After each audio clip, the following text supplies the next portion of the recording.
I gave my daughter an expensive painting for Christmas, and she contemptuously called it trash and threw it away as useless. A week later, I sold it at auction for $100,000, turning trash into treasure. When she found out, she was furious with rage and envy, but that was only the beginning. Before we continue, please subscribe to the channel and write in the comments what time it is where you are now. The wrapping paper hit the floor, red and gold. Expensive stuff. I'd spent 20 minutes getting the corners perfect. Beulah stared at the painting. Her nose did this thing, like she'd opened a carton of milk 3 weeks past due. Dad, what is this? My living room had never felt colder. Not even that winter the heating died and I wore 2 sweaters for a week. It's a painting. I kept my voice level. French from the 1890s, I thought.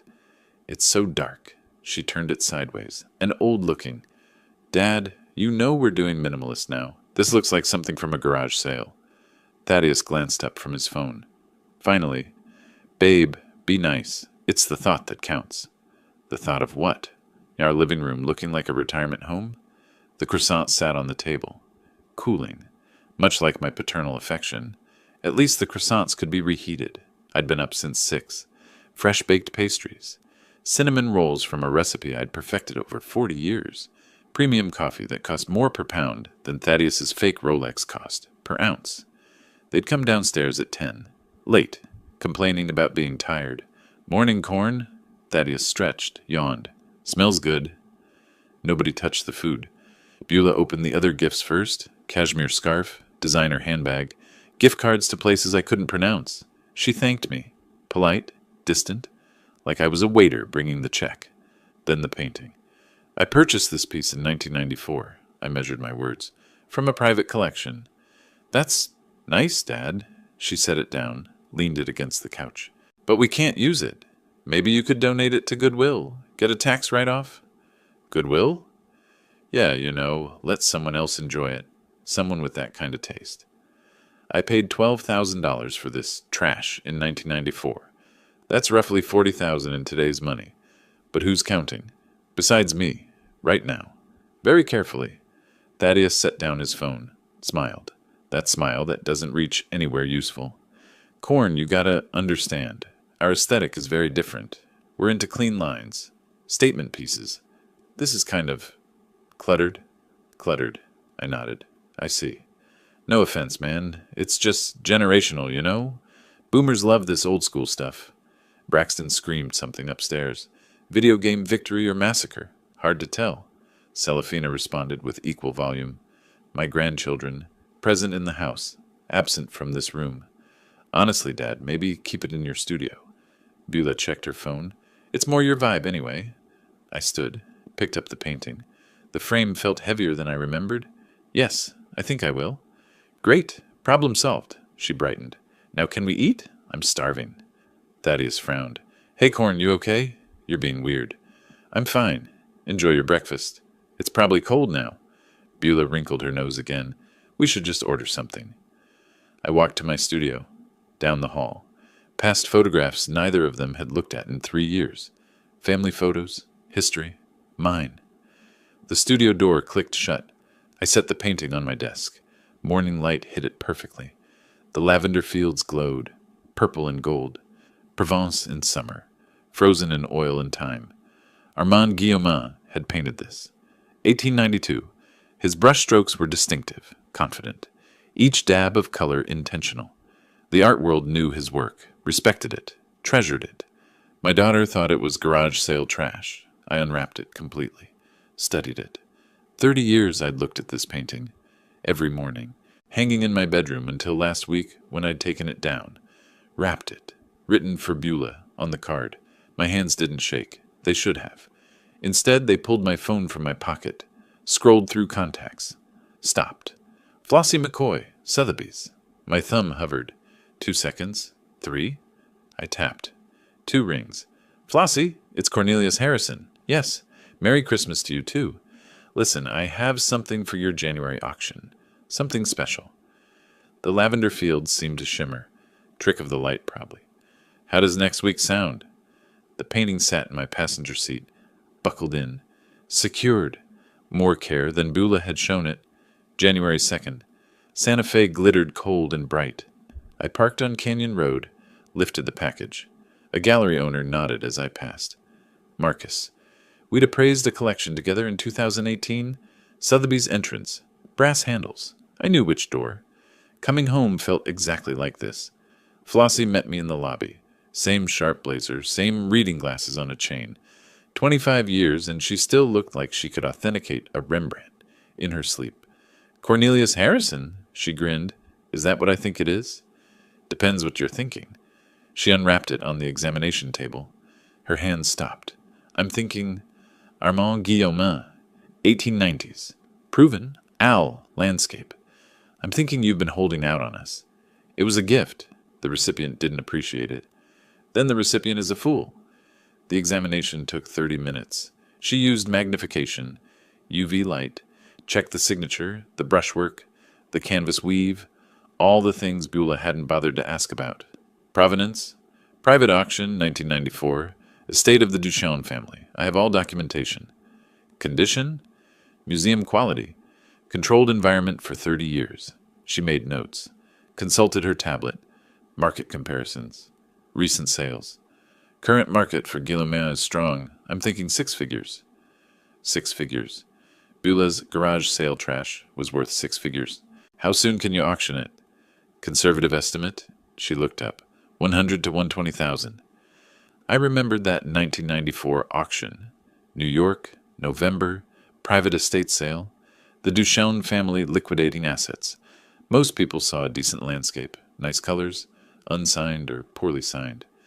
I saw the brushwork, the color palette, the way purple met gold in exactly one way. Guillaumin's way. I'd bid 12,000. Won it. Brought it home. Hung it where I could see it every morning. You've got good taste. Flossie smiled. And patience. Had. Past tense. What changed? I tried to pass it along. Didn't work out. She didn't push. Professionals don't. She prepared the consignment papers. 3 pages. Standard contract. My hand moved to sign. Stopped. Should I tell Beulah first? The thought lasted half a second. My pen moved. Second thoughts? Flossie watched me. No. Too quick. Too firm. None. Do you want the sale to be confidential? We can keep it out of the public catalog. No need. Wrong answer. I should have said yes. But I assumed Beulah would never see an auction catalog. She didn't read them. Didn't care about them. Assumptions make interesting mistakes. January 9th. Flossie filed the papers. Our winter collection auction. This'll be a highlight. Meanwhile, across town, Beulah stirred her latte. Canyon Road, calf. Expensive. Trendy. Windows overlooking galleries I'd worked with for decades. Your dad still upset about Christmas? Zenobia Wallace sipped her cappuccino. Designer bag on the chair. $300 sunglasses inside. He's being ridiculous. Beulah shrugged. It was just some old painting. What kind of painting? I don't know. Brown? Dark? Very antique looking. Not our style at all. Thaddeus's voice crackled through speakerphone. He's been weird all week. Won't return my calls? He's getting old, Z. Beulah tapped her temple. Maybe a little, Legal? For what? Zenobia frowned. Just making sure Corn's protected. Thaddeus paused for effect. He was good at those, in case his judgment is slipping. You think it's that serious? He lives alone in that big house, making financial decisions. We should be involved. January 9th arrived. Clear sky. Cold. I wore my gray suit, bow tie, Sotheby's auction room filled with collectors, phone bidders on standby, the smell of money and art mixed into something sharp. I sat in the back row. Lot 47 came up. The auctioneer's voice carried. Professional. Practiced. Armand Guillaumin, Paysage de Provence, circa 1892. Oil on canvas. Opening bid, 60,000. Paddles rose, 3, 5. Phone lines lit up, 65, 70. We have 80,000, 90. The bidding war lasted 90 seconds. 90 seconds to undo 30 years of sentimental attachment. Efficient, really. I appreciated the economy of it. 115, 118,000. The room held its breath. Fair warning. The hammer fell. Sharp crack. Final. Sold. $118,000. Applause rippled. People shook my hand. Congratulations. Professional courtesies. I accepted them all. My passenger seat stayed empty on the drive home. The phone rang. Beulah, I let it hit voicemail, rang again. Thaddeus. Voicemail. Third call. Beulah. I pulled over. Quiet street. Stared at the screen. My thumb moved toward the answer button. Maybe I should explain.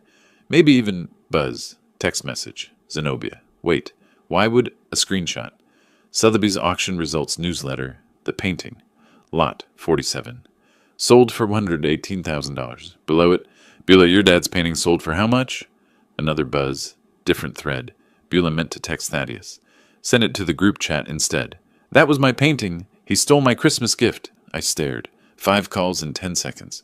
Screen lit up like a Christmas tree. Ironic. I turned it off. Started the engine. The war had begun. Limoges, circa 1875. Hairline crack on the handle. My pen moved across the journal page. Morning light hit the coffee cup just right. Number 83 in my collection. Delicate roses on porcelain. Beautiful. My phone rang. Unknown number. I ignored it. Continued writing. Provenance uncertain. Acquired estate sale, Albuquerque. Downstairs, a door slammed. Footsteps. Fast. Angry. Coming up the stairs. I set down my pen. The studio door flew open. Beulah. Face red. Phone clutched in her hand like a weapon. $118,000? I didn't look up from my journal. Good morning to you, too. Don't you good morning me. You sold my painting. Your painting. I capped my pen, carefully. Interesting interpretation. Thaddeus appeared behind her, breathing hard from the stairs. Corn, we need to talk. Seriously, about what you did. I finally looked up, met his eyes. What I did was sell my property. Coffee? Beulah's hands shook. The phone screen showed the screenshot.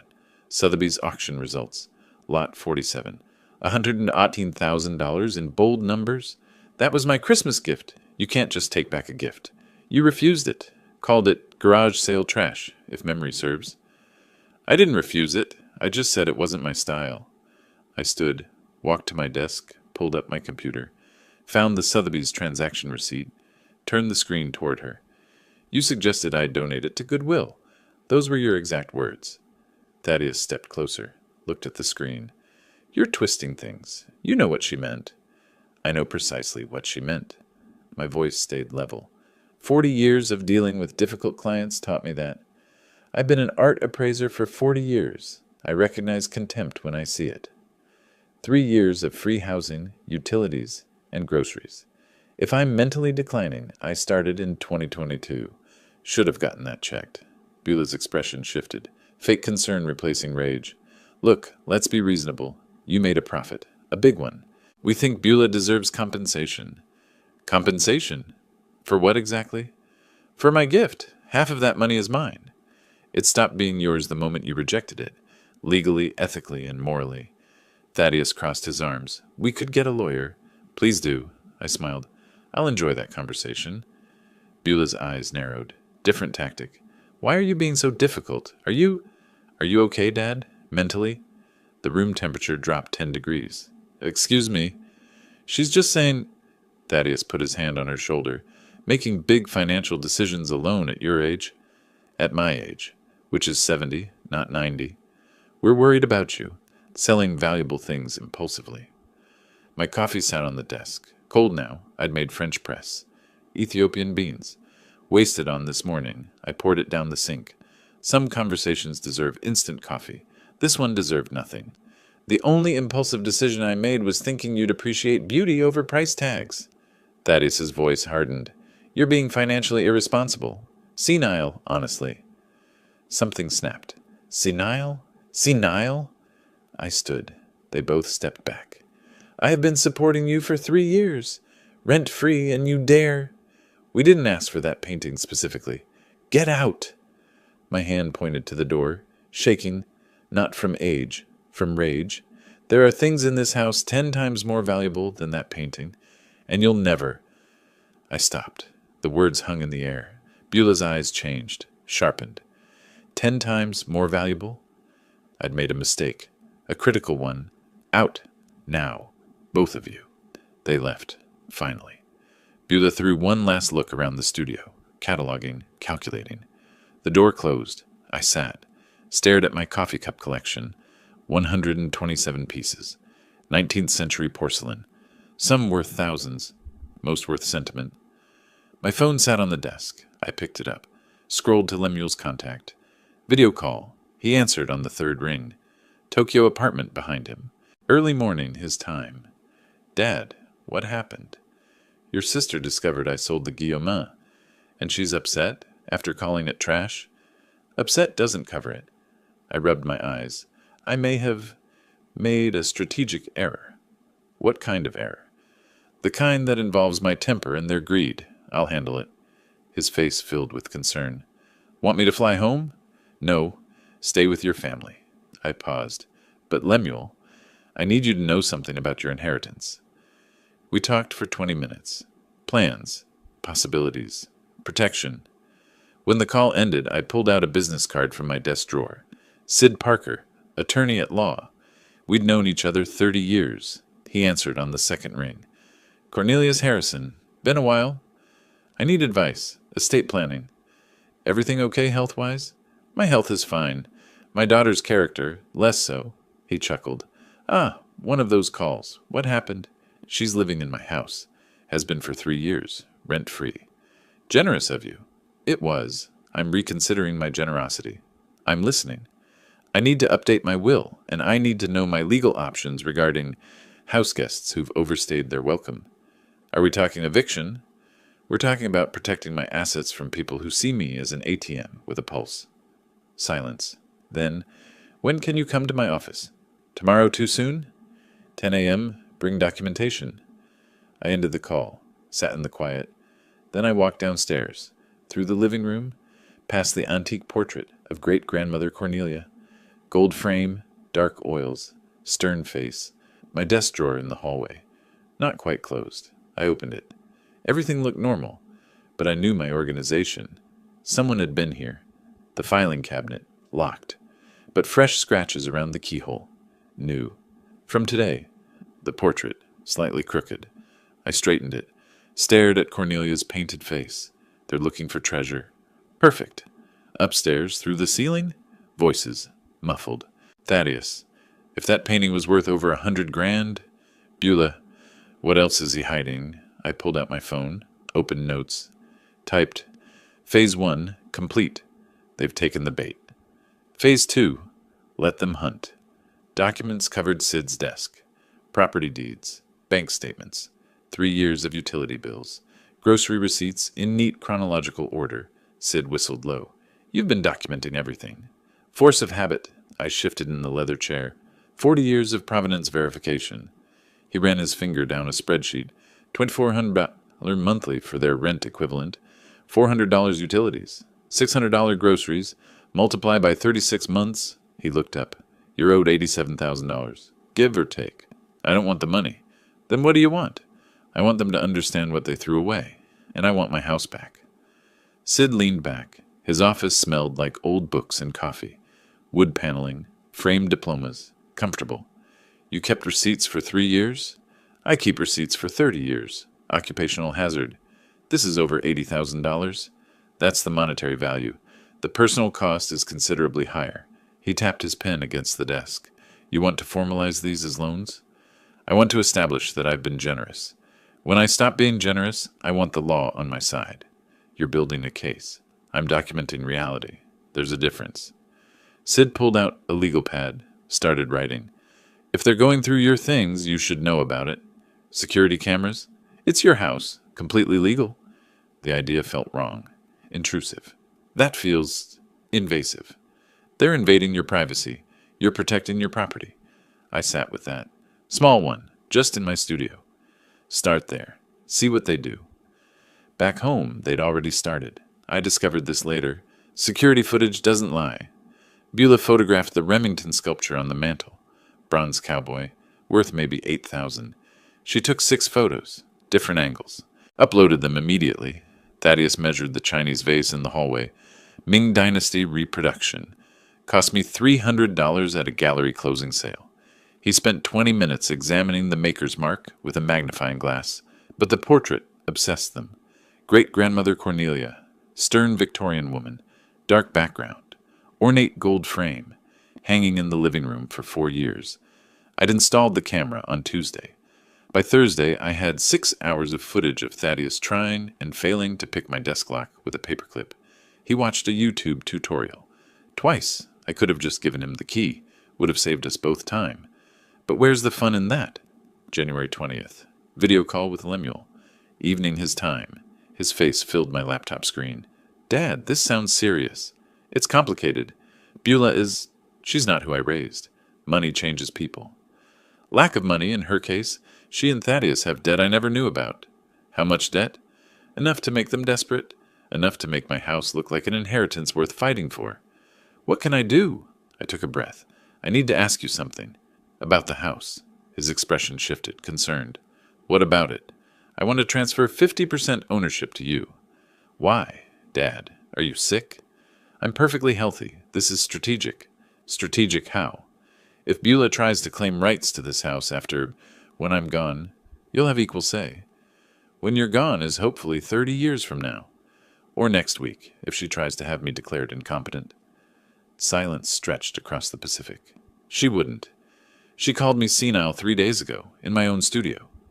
More silence. Then, what do you need me to sign?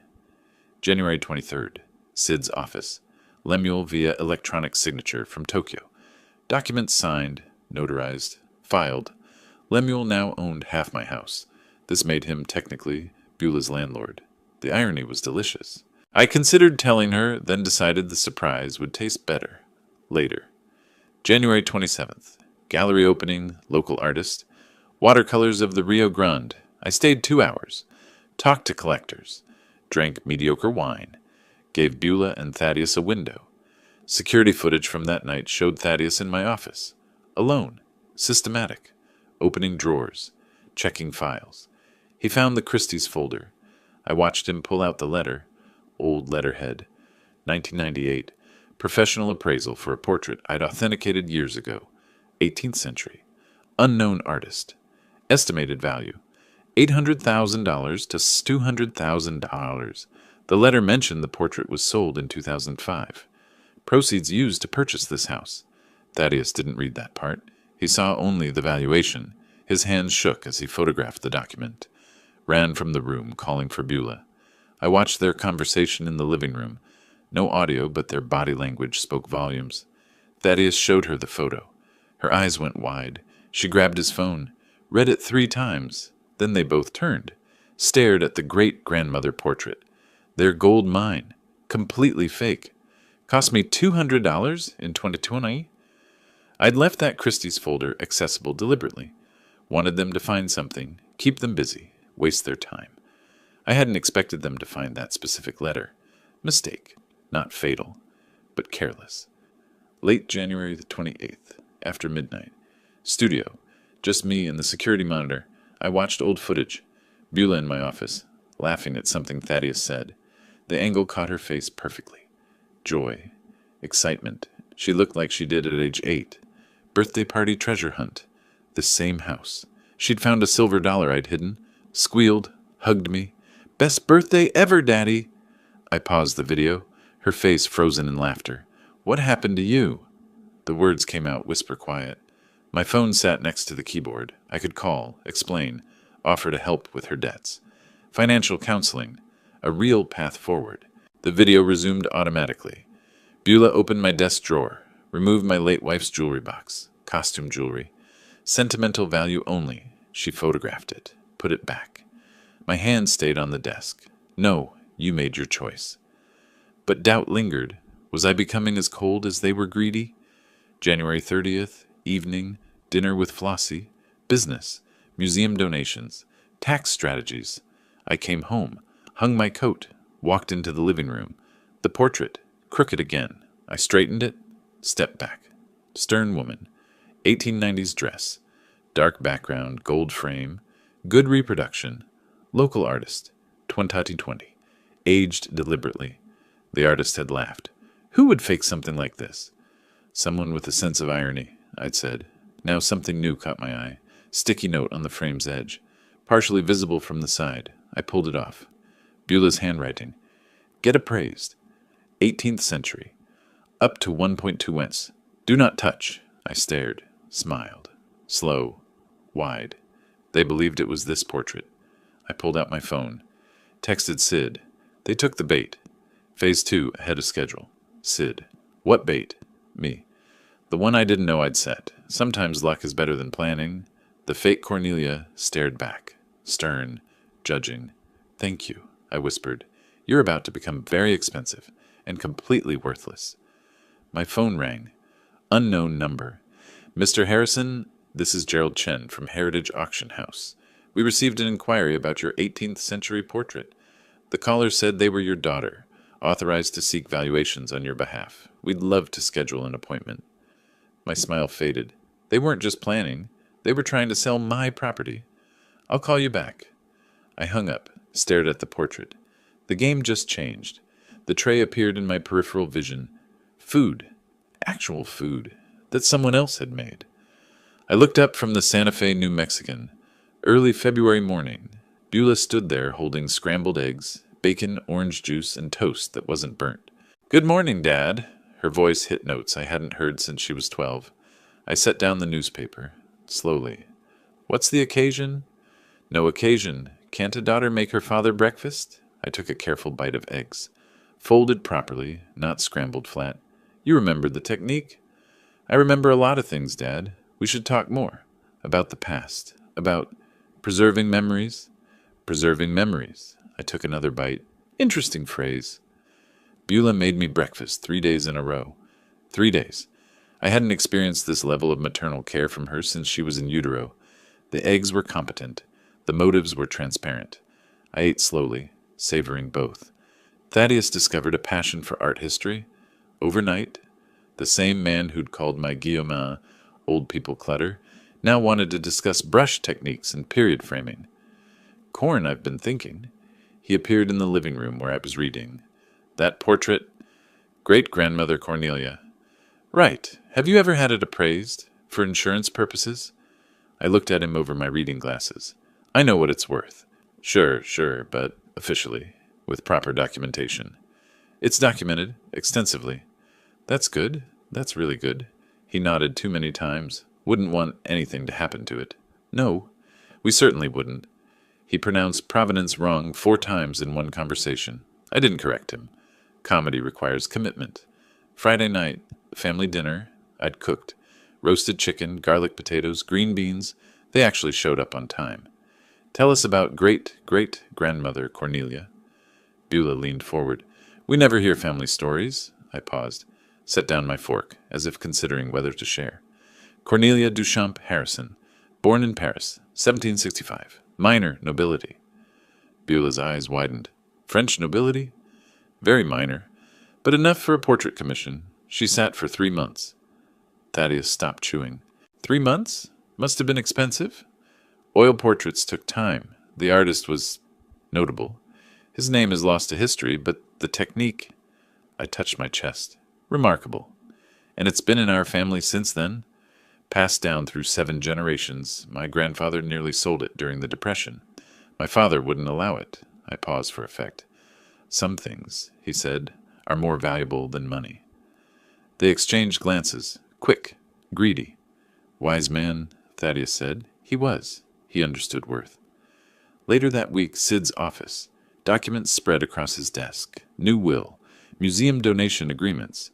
You're really doing this? Sid looked up from the papers. I'm really doing this. They'll lose their minds. That's the idea. He signed as witness. I signed as donor.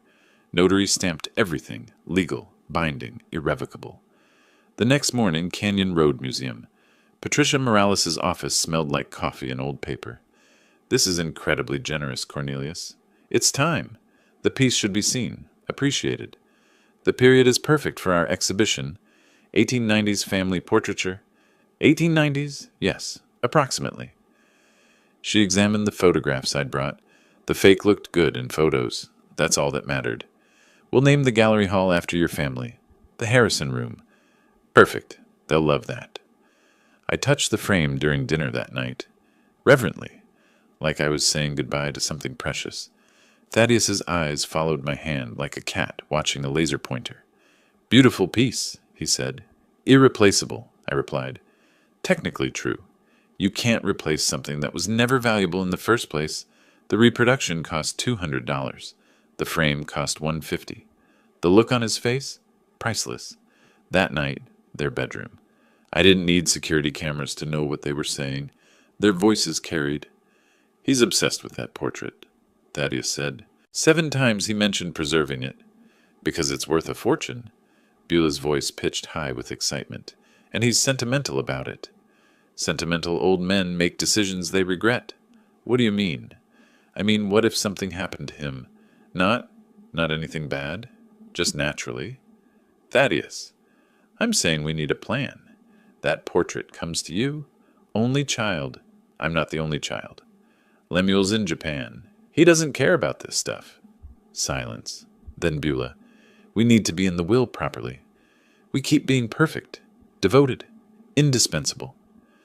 I walked away from their door, back to my studio, locked it, moved to the back corner, behind my drafting table.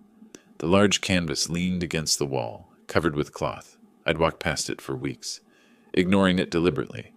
Now I pulled the cloth away. The real portrait emerged.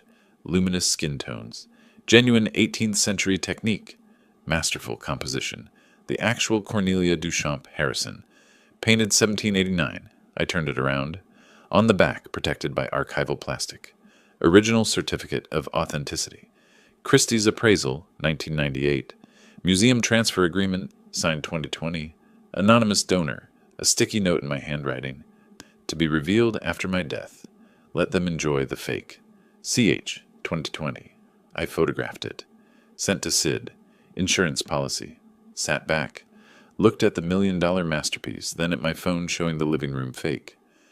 They're hunting ghosts, I said to the empty studio. Beautiful, expensive ghosts. I recovered the real portrait. Returned it to hiding. Tomorrow, formal dinner.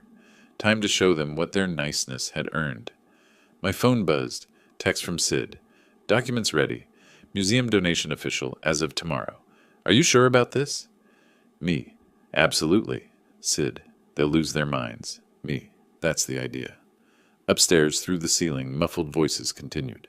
Beulah. If we're extra nice, maybe he'll reconsider the will. Thaddeus. The portrait could be ours by summer. I walked to my bedroom, paused at the door. Summer, I whispered. Optimistic. 6 place settings. Good china. Crystal glasses. The dining room looked ready for celebration. It wasn't. Beulah entered, saw the setup. Stopped.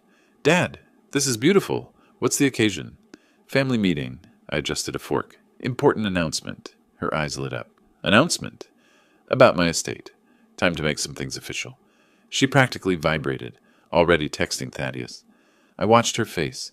Pure, uncomplicated greed, disguised as joy. The doorbell rang. Are you expecting someone? Our witness. I opened the door. Sid Parker stood there, briefcase in hand. Beulah's smile froze. Witness? Dinner proceeded cordially. Wine poured. Small talk about Braxton's soccer. Cellophana's art class. Thaddeus wore a suit he'd borrowed from my closet. Didn't fit quite right. After the main course, I stood, glass raised. I want to thank you all for being here. Family is precious. Beulah leaned forward. Dad, this is so nice. I've been considering my legacy, what I'll leave behind. Thaddeus dabbed his mouth with a napkin. You have years ahead, Corn. Perhaps. But at 70, one thinks about these things. I paused. I've made a decision about great-grandmother Cornelia's portrait. Beulah's breathing stopped. I'm donating it to Canyon Road Museum. The papers are signed. Transfer is next week. Silence. Beulah's wine glass tilted. Sid caught it before it spilled. You're... what? Thaddeus's face progressed through several colors during my announcement. Pale cream, tomato red, and finally the purple of an overripe eggplant. It was like watching a sunset. A very angry, financially devastated sunset. Dad, wait! Beulah's voice cracked. That portrait has been in our family for generations. Exactly why it belongs in a museum. Proper preservation, climate control, security. But it's your property, your decision to make. I've made it. Her smile stretched, brittle. Shouldn't you have discussed this with family first? I'm telling you now, as a courtesy. Thaddeus turned to Sid. This is a major decision. It's his property. Sid's voice was neutral, professional. Legally, he can donate what he wishes. Who asked you? I'm his attorney. It's my job to ask. I sat back down, sipped wine. The museum is thrilled. They're naming the gallery hall after our family. Beulah congratulated me on my generosity. Her teeth were so gritted, I worried about her dental work. So generous, Dad. The words came out strangled. I thanked her. Poured her more wine. She needed it. The Harrison room? Great-grandmother Cornelia will be the centerpiece. Thousands will see her. Braxton looked up from his potatoes. Will they pay you, Grandpa? Everyone froze. No, Braxton, it's a gift. Charitable donation. Oh, so we don't get money? Beulah grabbed his arm, too hard. Sweetie, this isn't about money. Then why does Mom keep saying, Braxton, not now? Thaddeus pulled out his phone, scrolled through something. These documents, when were they signed? Yesterday. Sid cut his chicken, calm. Notarized and filed. Can they be reconsidered? No. Donation is irrevocable. Beulah set down her fork. Irrevocable? It means permanent, dear. She looked at Sid. Even if he changes his mind? Even then, the portrait belongs to the museum now. Thaddeus's jaw worked. This seems rushed, impulsive. I've been planning this for 5 years. Hardly impulsive. The museum promised to name a gallery after us. The Harrison Room. Our family name, immortalized in Santa Fe culture. Beulah said, How wonderful. She did not look wonderful. She looked like someone who'd just learned Santa wasn't real. The tooth fairy was broke, and her inheritance had been donated to charity. Celafina tugged my sleeve. Will we get to visit it, Grandpa? Anytime you want, sweetheart. Free admission for family. Beulah's voice came out strangled again. Well, congratulations, Dad. Very generous of you. Thank you. The museum is lucky. They are. And so are we. Our family name preserved in perpetuity. Thaddeus pushed back his chair. Right, the name. That's the important thing. Isn't it? Not the monetary value. The legacy. Sid left at 9. Knowing nod. I walked him to the door. Nicely done, he whispered. Thank you for being here. Wouldn't miss it. He glanced back at the dining room. They're planning something. Let them plan. I retired early. Lay in bed, listening to the house. 10 o'clock. Their bedroom door slammed. He gave it away. He gave away $1 million. Keep your voice down. I don't care. Do you understand what just happened? Yes, I was there. That was our retirement, our house fund, everything. It was never ours? It was supposed to be ours? When he... Pause. Heavy. When he what? Dies? Crying now. This is your fault. You said being nice would work. Don't put this on me. You're the daughter. And you're the one who found that appraisal, got our hopes up. Our hopes? You were the one making them eggs every morning. Something crashed. Glass, maybe. Children's door opened. Small footsteps. Mom? Dad? Go back to bed. Why are you fighting? We're not... Just go to sleep? Celafina's voice. Tiny. Is it because of Grandpa? Silence. Then Beulah, cold and clear. Yes. Yes, it's because of Grandpa. I closed my eyes. My revenge was working. So why did I feel like this? Midnight, studio, laptop open, the real portrait photo on screen, $1 million masterpiece. Hidden, safe. There's never. My phone rang. Unknown number. Mr. Harrison, this is Attorney Morton Fisher. I represent your daughter, Beulah Harrison Crawford.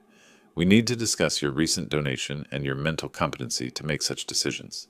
I'd like to schedule a meeting. I hung up, stared at the phone. They'd hired a lawyer. The game just escalated. My phone rang. Morning light. Coffee halfway to my mouth. Sid Parker. No greeting. You've been served. I set down the cup, carefully. Served? Legal papers. Petition for guardianship and conservatorship. They're claiming you're mentally incompetent to manage your affairs. The word hung in the air. Incompetent. When? Process server should arrive within the hour. I'm coming over. Through my window, I saw Beulah's car in the driveway. Thaddeus loading something into the trunk. They were home. Watching. Waiting to see my face when the papers arrived. Let them come, I said. The doorbell rang 40 minutes later. Process server. Young guy. Apologetic expression. Cornelius Harrison? Yes. You've been served. He handed me the papers. You have 14 days to respond. Have a nice day. I stood in the doorway reading. Petition for guardianship and conservatorship. Advanced age affecting judgment. Impulsive financial decisions. Vulnerability to exploitation. Beulah watched from her bedroom window. I looked up, met her eyes, mouthed, war. Sid arrived 20 minutes later, spread the papers across my kitchen table. They're claiming you're incompetent. Advanced age affecting judgment. I'm 70, not 90. They cite the museum donation as proof of impulsive decision-making. I planned that donation for 5 years. I know, they don't. Or they're lying. He flipped pages. You need to pass a competency evaluation. Should be easy. You're sharp as ever. Easy. I stared at the papers.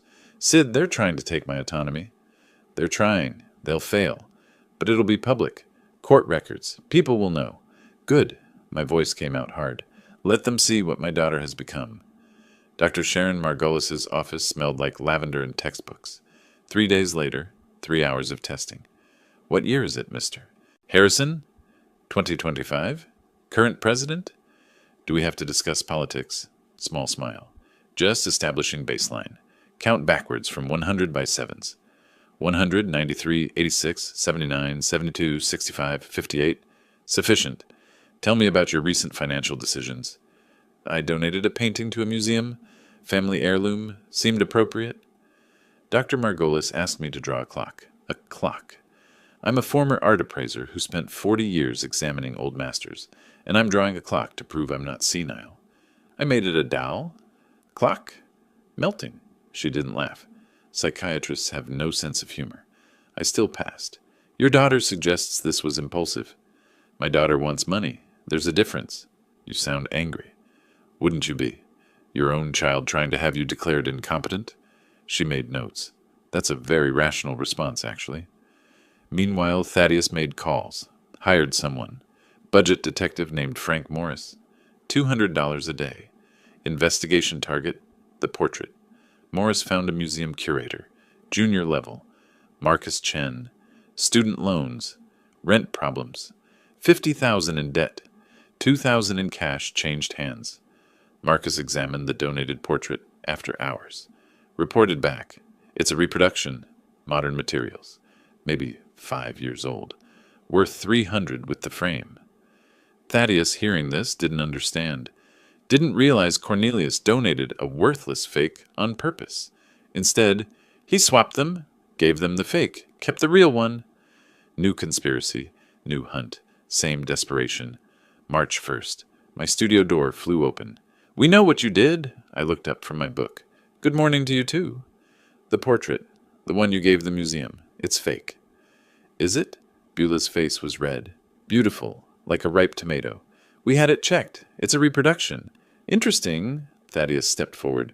Where's the real one? Where did you hide it? Thaddeus accused me of defrauding a museum. Me, a man who authenticated art for 4 decades. A man whose reputation is built on honesty.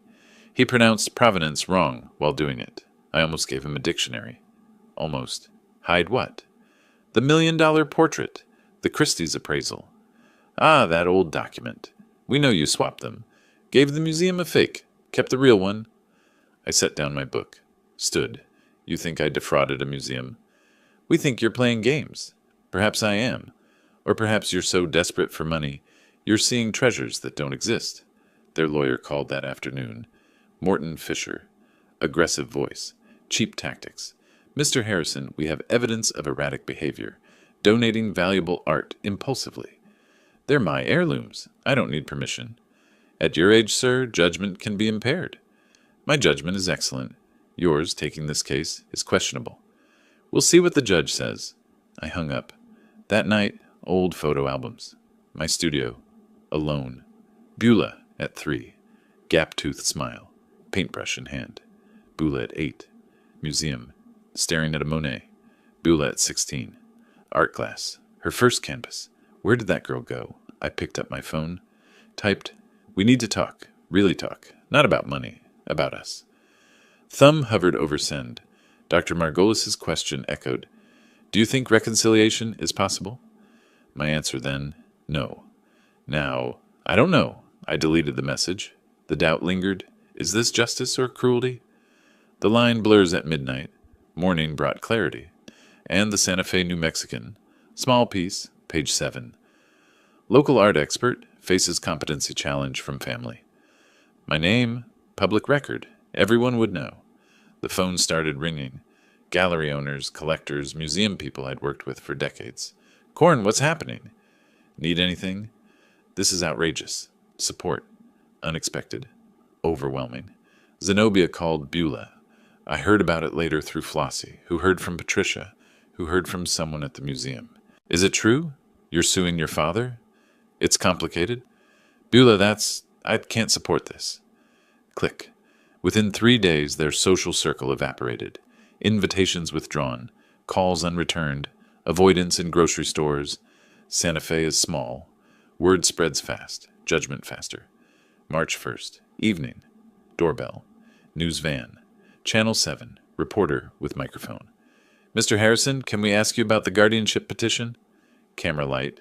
Neighbor watching across the street. I could close the door. Instead, yes, I have a statement. Your daughter believes you're incompetent? I underwent psychiatric evaluation. I passed. Perfectly. Because I'm not incompetent. I'm just done being used. Used. I supported her family for 3 years. Rent-free. They called my gifts trash. Then sued when I donated art to a museum. That's not concern for my well-being. That's greed. Strong words. True words. Now, if you'll excuse me, I have documents to prepare. For court. My phone erupted. Texts. Calls. Sid. Did you just talk to press? Lemuel. Dad, I saw the news stream. You okay? Another call. Judge's clerk. Competency hearing scheduled March 10th. I'll be there. 10 days to prove I'm not senile. 10 days to show the world what my daughter has become. I walked to my studio, locked the door, pulled out the folder. Evidence. Financial support. 2022-2025. 3 years of receipts. Bank transfers. Utilities. Groceries. Medical bills. 87 32 hours 7 pot. Started scanning. If they want war, they'll get truth first. March 10th. Court day. I sat in my living room, charcoal suit, burgundy bow tie, briefcase beside me. Sid should arrive in 20 minutes. My phone rang. Don't leave yet. What's wrong? Fisher withdrew the petition an hour ago. Emergency filing. I set down my coffee. Why? He's claiming new information suggests resolution outside court is preferable. Translation, they know they'll lose. So it's over? The lawsuit? Yes. But Corn, they're not done. Through my window, Beulah's car pulled into my driveway. Thaddeus in passenger seat. They're here. Don't let them in alone. I'm coming. No need. I think it's time we had that conversation. But they didn't knock on the front door. Walked around back. Toward the studio. They weren't coming to talk. They were coming to search. I followed. Silent. Phone recording video. A locksmith picked my studio lock. Beulah and Thaddeus entered. I stood in the doorway. Watched them rifle through my files. Looking for something? They spun around. Dad, you're supposed to be... At court? Lawsuit was withdrawn. Didn't Morton tell you? Thaddeus's face went pale. We can explain... Can you? Explain breaking into my home? The locksmith backed toward the door. Ma'am, you said... We're not breaking in. This is family property. My property, that you're illegally entering. The locksmith left. Fast. Beulah's hands shook. Stop playing games. Where's the real portrait? There is no real portrait. Bullshit.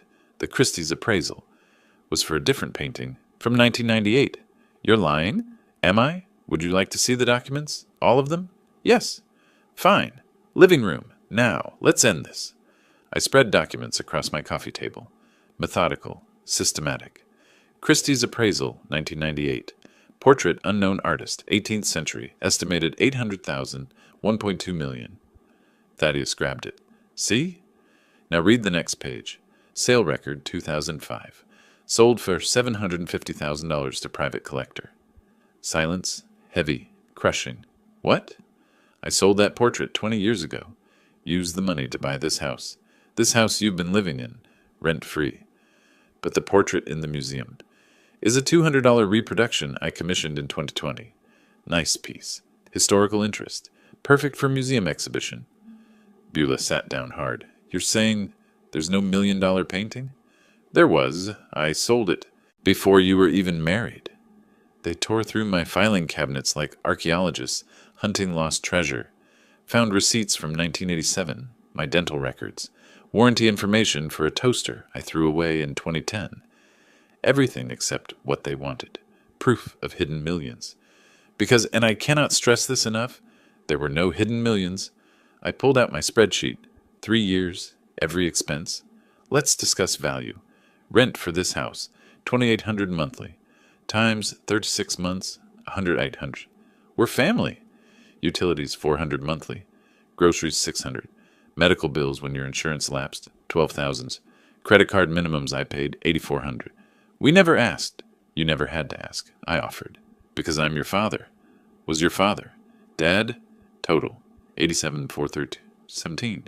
And you know what you said when I gave you $118,000 painting for Christmas? Silence. Garage sale trash. Those were your exact words. Beulah's voice broke. You set us up. You planted that Christie's document. I didn't plant anything. You searched my files without permission. You wanted us to think there was treasure. I wanted you to appreciate what you had. You chose to hunt for what you didn't. You're a cruel man. My voice rose. First real anger. I'm cruel? I gave you a home. For 3 years. I gave you a painting worth $100,000.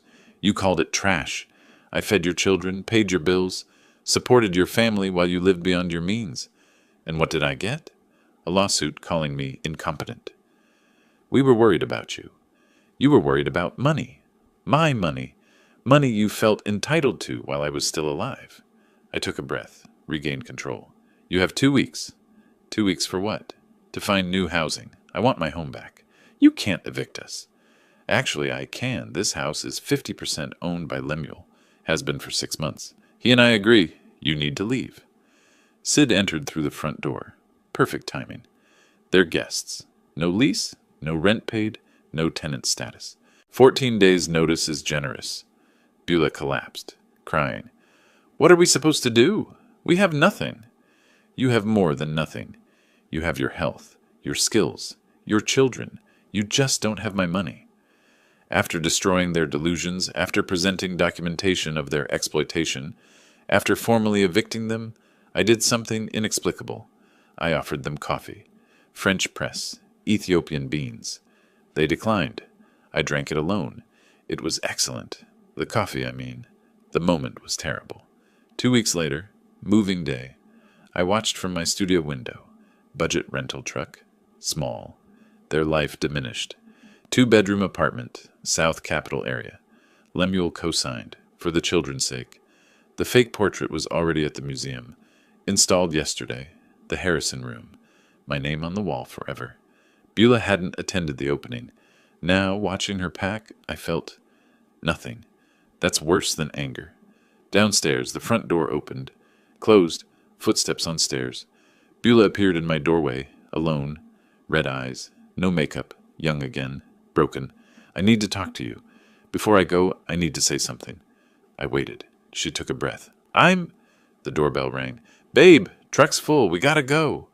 Beulah looked at me. Whatever she was going to say died. Never mind, she whispered. Turned, left. Front door closed. Truck engine started. Drove away. My phone buzzed. Lemuel. She's gone? Me. Yes. Lemuel. How do you feel? I stared at the question for a long time. Typed, like I won and lost simultaneously. Lemuel. What's next? I looked around my studio, my home, my life, empty of parasites, full of memories. Some good, some poisoned. What is next? Apartment listings covered my kitchen table. 2-bedroom places. Budget range, 1,400. Sub 800. Most required credit scores Beulah and Thaddeus didn't have. The doorbell rang. 3rd time today. Through the window, Beulah stood on my doorstep holding papers. Rental applications, rejected ones, probably. She pressed the button repeatedly. Her voice carried through the door. Dad, please, we need to talk. Just 5 minutes. I returned to my coffee. Cold now, didn't matter. The ringing stopped. Car started, drove away. My phone buzzed. Text, "We're trying. It's harder than you think." I didn't respond. 3 hours later, "Please, the kids are scared." My finger hovered. Typed, "I'm sorry they're scared." Deleted it. Typed, "You should have thought of that before." Deleted that too. Sent nothing. 2 weeks passed. Beulah and Thaddeus applied to 17 properties. Credit scores, 485 and 512, disqualified them from most. The rest wanted deposits, $5,000 up front, money they didn't have. They visited repeatedly, increasingly desperate. During one visit, Beulah broke down. Not performance this time. Real fear. "Dad, just 2 more weeks. We're close to finding something."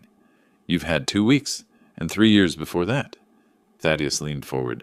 "The deposits are impossible. We need $5,000 up front." "That's unfortunate." "Dad, this is your grandchildren we're talking about." I paused. "I know exactly who we're talking about."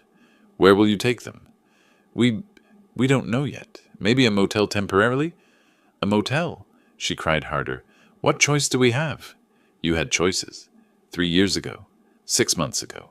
Christmas morning. You made them." But doubt crept in. Braxton's confused face. Celafina asking why Mommy cries all the time. That evening, standing in my garden, I heard Thaddeus on his phone. Window open. Voice carrying. "Yeah, man, it's a shit show." "No, he's being a total hard-ass." "I know, right? Whatever.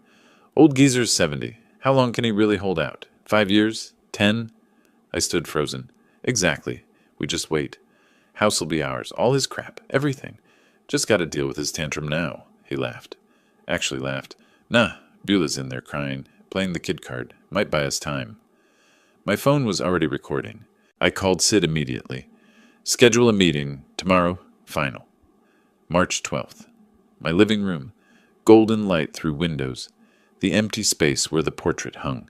Dark rectangle marking its absence. Beulah and Thaddeus sat on the couch. Sid stood beside me. Briefcase open. This was legal proceeding, not family discussion. "Let's review the facts," Sid began. "You've lived here 3 years, rent-free. We're family. You sued Mr. Harrison claiming mental incompetence. You hired a detective. You broke into his studio. We were desperate. You were greedy. There's a difference." I nodded to Sid. "Show them the recording." Thaddeus's voice filled the room. "Old geezer's 70. Wait him out. House'll be ours." Beulah's face went white. You said that?" He took it out of context. "What context makes wait for me to die acceptable?" Silence. Heavy. Final. "I need to clarify something about this house." I pulled out documents. "Half of it belongs to Lemuel. Has for a year." "What?" Sid produced the deed. Transfer dated March 2024. 50% ownership to Lemuel Daniel Harrison. He lives in Japan. He's co-owner, and he's made his position clear. He doesn't want you here. I slid my spreadsheet across the table. 3 years. Every expense. Itemized. Rent equivalent. $2,800 monthly. Times 36 months. Utilities $400 monthly. Groceries $600. Medical bills. Credit cards. Total. $87,432.17. Those were gifts. And you know what you said when I gave you $118,000 painting for Christmas? I leaned forward. Garage sale trash. Those were your exact words. Sid handed them the document. Official eviction notice. Signed by sheriff's deputy. You have 48 hours to vacate. 48 hours? New Mexico law. Non-tenant guests. 48 hours notice. We'll fight this. With what lawyer? What money? You're broke. You have no case. Beulah looked at me. You're really doing this? Putting your grandchildren on the street? My voice came out cold. Measured. Final. I raised you to value beauty, history, and family. I gave you a home when you needed one. I fed your children. I paid your bills. I tried to pass down something meaningful, and you called it trash. Then you hunted for treasures that didn't exist. You tried to have me declared incompetent. You waited for me to die. Every choice was yours. Every consequence is earned. I don't owe you my house. I don't owe you my money. I don't even owe you my forgiveness. What I owe you is honesty. You are no longer welcome in my home. 48 hours. The document shook in Bola's hands. Thaddeus stood suddenly, knocking the coffee table. This is insane. You can't. But he stopped, looked at my face, at Sid's briefcase, at the empty wall, sat back down. Hard. We have nowhere to go, Bula whispered. That's not my problem. She looked up at me. I don't know you anymore. The feeling, I said quietly, is mutual. Sid checked his watch. 3:47 p.m., March 12th, 2025. 48 hours starts now. They left. I watched from the window. Their car sat in the driveway for 10 minutes. Just sitting. Defeated. Finally drove away. Sid put a hand on my shoulder. You okay? I didn't answer, because I didn't know. March 17th. Budget rental truck in my driveway. Thaddeus carried boxes, clothes, kitchen items, toys, smaller loads than they arrived with. Everything valuable stayed with me. It was always mine. Braxton and Celifina sat on the porch steps. Too quiet for children, Beulah directed weakly. That box goes first. No, wait. She looked smaller, physically reduced by these weeks. I turned from the window. Couldn't watch. Couldn't look away either. My coffee sat cold. Third cup today I hadn't finished. The doorbell rang. Not Sid. Beulah. Alone. Face clean. No makeup. Raw from crying. Young again. Can I come in? Just me. 5 minutes. I should say no. Open the door wider instead. My study. Morning light. Door open. She stood. I sat. I've been trying to figure out what to say. Practiced in my head. But everything sounds hollow. I waited. I was a terrible daughter. Everything you said is true. Her voice cracked. I called your gift trash. I sued you. I hunted through your things. I waited for you to die. You didn't? Thaddeus did. You just didn't stop him. Same thing, is it? Yes. I'm complicit in everything. I knew what we were doing. I told myself we deserved it because you had money and we didn't. Because life was hard and you were comfortable. Because I felt like you owed me something for... She trailed off. For what? I don't know. That's the worst part. She laughed bitterly.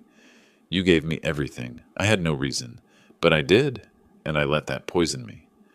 Silence stretched. I became someone I don't recognize.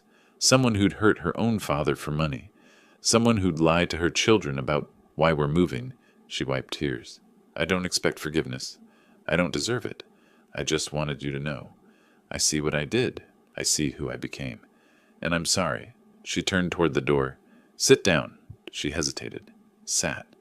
I don't want your apologies. I want you to understand. I do. No. Listen. I leaned forward. You saw price tags everywhere.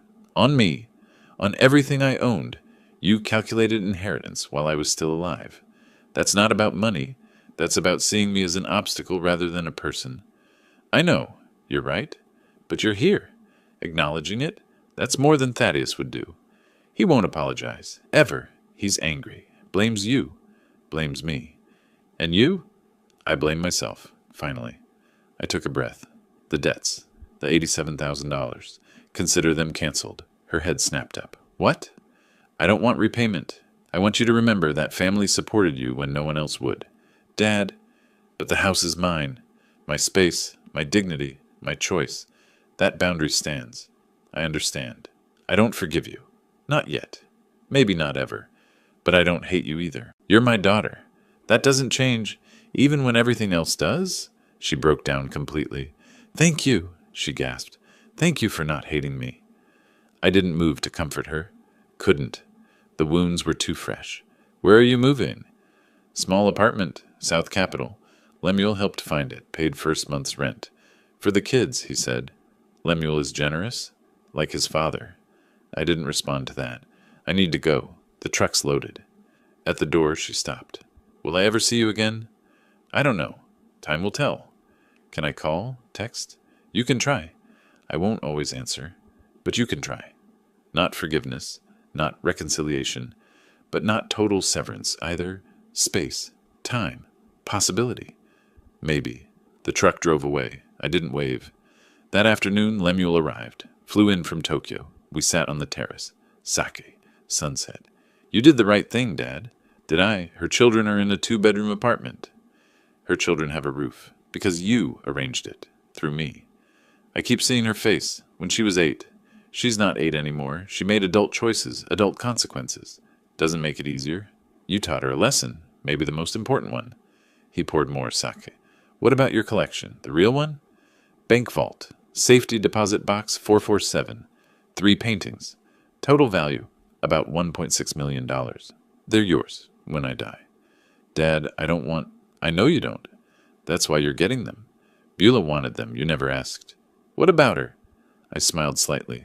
She got the most valuable painting of all. A lesson. Priceless. Can't be bought or sold. Maybe in 30 years she'll understand its value.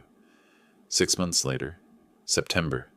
My life is quieter now, cleaner, organized exactly how I wanted. I joined an art appreciation society. Tuesday evenings, Canyon Road Gallery. Made 2 friends. Both retired collectors who understand art is about beauty, not investment. Morning routine. Yoga at 7, coffee at 8, museum 3 times weekly. I volunteer at Canyon Road Museum. Patricia asks my advice often. I feel useful.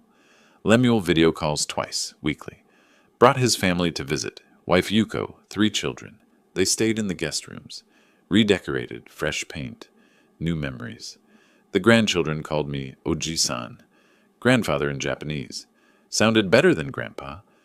I started painting again. Terrible paintings, but mine. I hung them in my studio where no one judged. The postcard arrived mid-September. Dad, I found work. Interior designer at small firm. Starting over. Learning about value versus price. You were right. Working on myself. Thank you for not giving up on me by giving up completely. Maybe someday we can talk. B. I stared at it, got a magnet, hung it on the refrigerator. Next to it, crayon drawing, age 8. Best Daddy, in crooked letters. I touched both cards, said nothing, but I didn't throw it away either. My life is smaller now, quieter, lonelier, but it's mine. That matters. Justice and love don't always coexist. Sometimes you choose one at the cost of the other. I chose justice. Time will tell if it was worth the price. The terrace overlooks Santa Fe at sunset. The mountains turn purple, then gold, then dark. I sit there most evenings now. Seke, silence, peace. Not happiness, that'll take time, but peace. If you like this story, please like this video, subscribe to the channel, and share your impressions of this story in the comments. To listen to the next story, click on the box on the left. Thank you for watching.